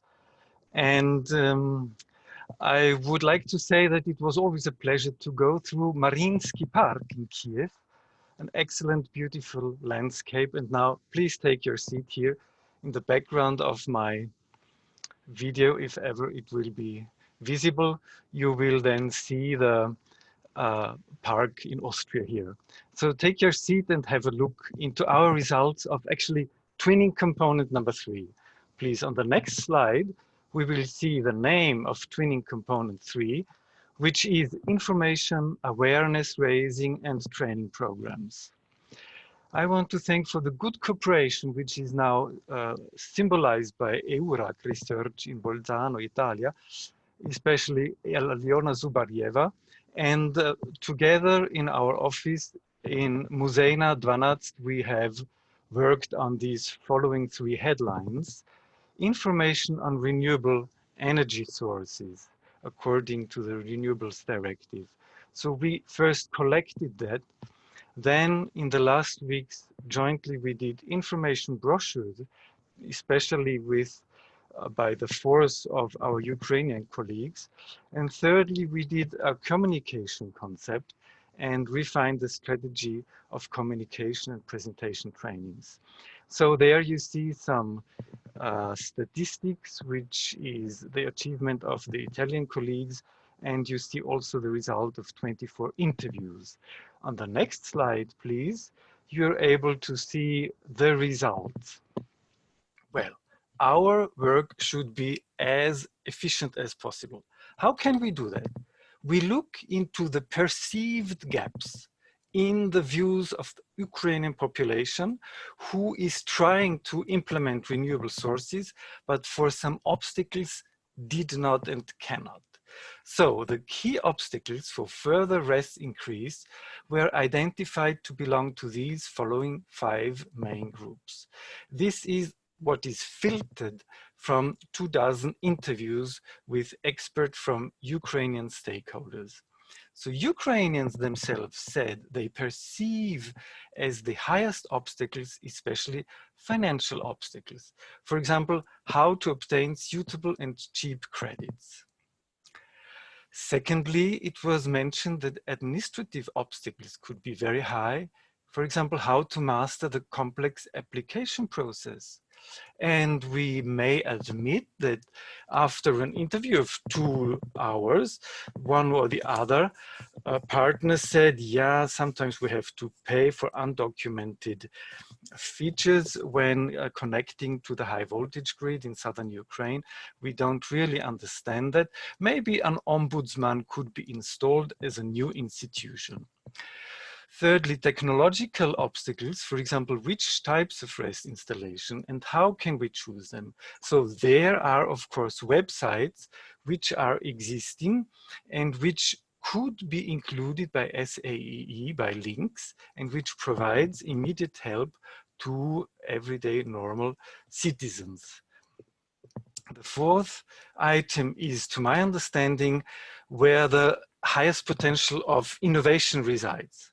Social innovation is, to my taste, key and crucial to energy progress. OSBB is the keyword. Let us form communities who then deploy their respective strengths. Slavutic is a good example, and Ukraine has a lot of social innovations like communities who did this.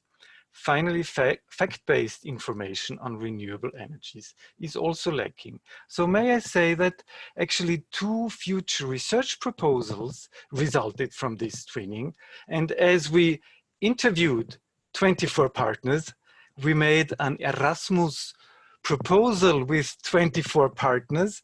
And I'm very proud that these Ukrainian interview partners are all part of this, because we want to establish regular master university curriculum of renewable energy sources with Lviv, Kiev, Kharkiv University, Academy of Science, and so on, with Serbia, with Minsk, Belarus, and so on. So this is another result of actually our twinning cooperation here. So on the next slide, we will see whom exactly we asked. You see that the stakeholders for our interviews came from a quintuple helix of innovation: research and university, civil society and NGOs, industry and enterprises, governance and administration, and media. This is the view that innovation is driven by a quintuple helix. The one simplest but main message is that we need 3 channels into 3 directions, because we have mainly 3 groups of stakeholders. Let's put it in easy vocabulary: small, medium, and large, like with the t-shirts. Small is individuals, house owners. Medium is energy cooperatives, SMEs. And large is large businesses and industry and international investors.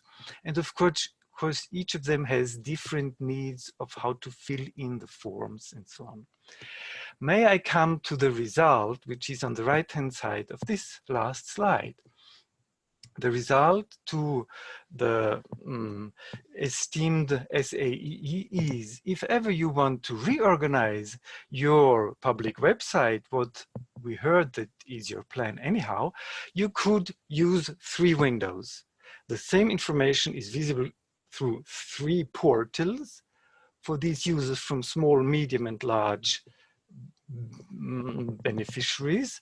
And this then is again, as symbolized by these many arrows, split up into the main obstacles. So last Thursday, we had a webinar, and in an interactive manner, the 170 listeners, participants to this webinar were asked, what is the most important obstacle for you? And 74% said financial obstacle. So they would go along this arrow.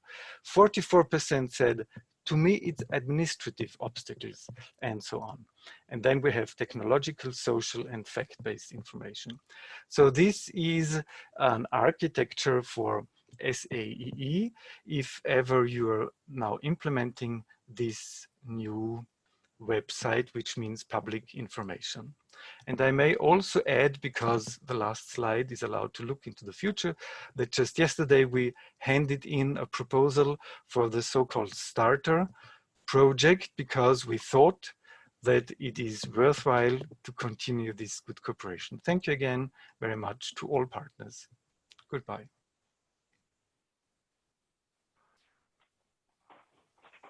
So thank you, Gilbert, for your presentation, and thank you for the experts of the Austrian Environmental Agency for their good work.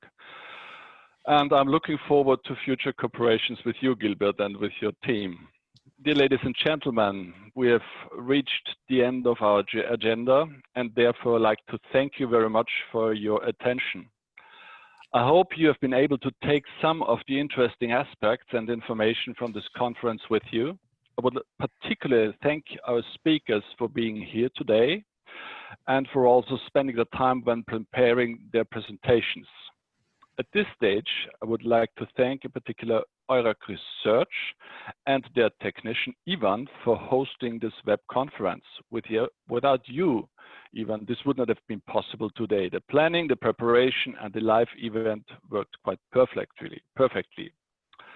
I would also like to thank the interpreters who made it possible for us to follow the presentations in both English and Ukrainian.